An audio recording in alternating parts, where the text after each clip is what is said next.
Let me present Nancy.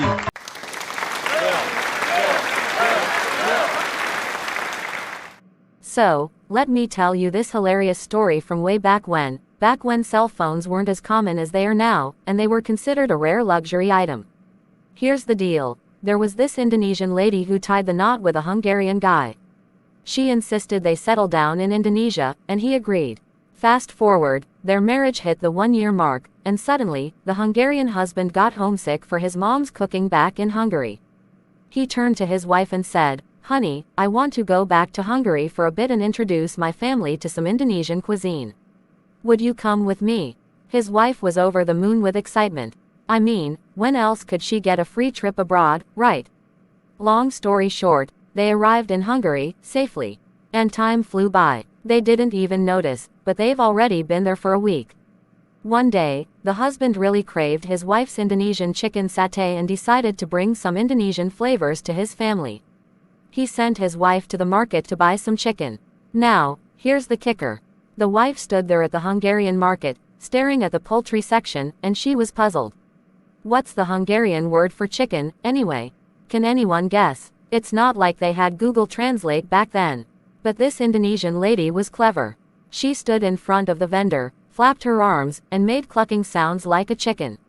You know what? The vendor got it. He understood she wanted to buy chicken. So, that night, they had delicious chicken satay. Mission accomplished. The following week, the Hungarian husband asked for beef. His wife went to the market and once again got stumped. She knew she was told the Hungarian word for beef before, but Hungarian is tricky, right? So, she stood there, thinking. Thankfully, she got an idea. She marched up to the beef vendor, looked him in the eye, and said, "Moo." You got it. She imitated the sound of a cow. The vendor immediately knew she wanted beef. And they had a mouthwatering Balinese-style beef dish that night.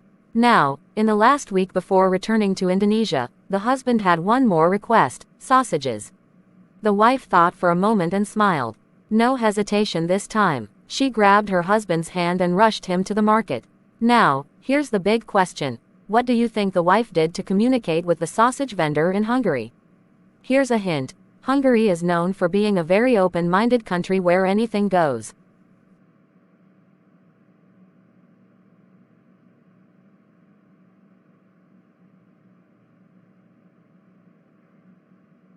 The answer. She just told her husband to talk directly to the vendor in Hungarian because, well, she thought he could speak Hungarian by then.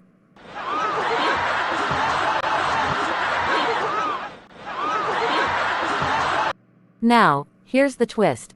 We never did find out the name of their child who joined them in Hungary. Maybe they named the kid Google Translate. Haha. Feel free to share if you know.